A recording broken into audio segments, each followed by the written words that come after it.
مرحبا بكم فيديو جديد على قناتي. في هذا الفيديو غادي نحضر معكم ان شاء الله السفه وبطريقتي كالعاده. ندوزو لتحضير الوصفه. هنايا عندي 500 غرام تقريبا ديال السفه، والكميه كتبقى على حساب افراد الاسره.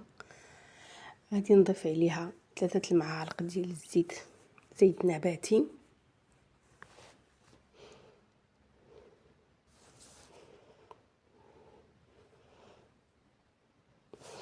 وغادي ندخل الزيت في السفه مزيان.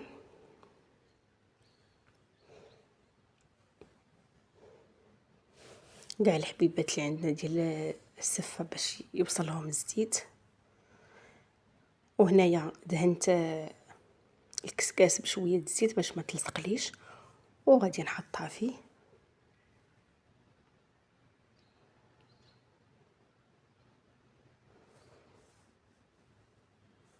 وغادي نردها فوق القدره.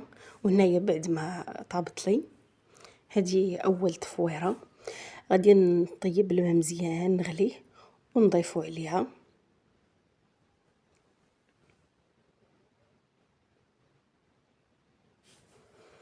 وغادي نخلط مزيان حتى تشرب لي الماء.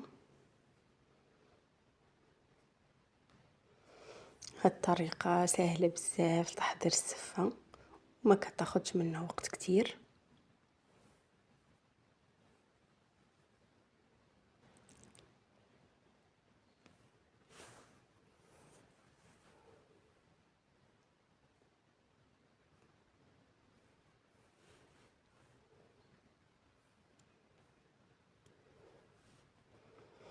ودابا غادي نحيدها من الماء ونخليها تسقطر مزيان.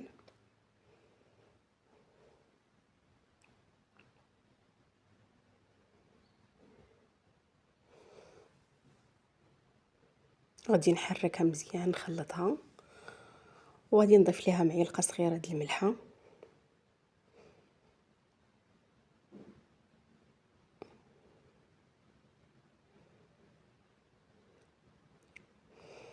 وندخل فيها الملح مزيان.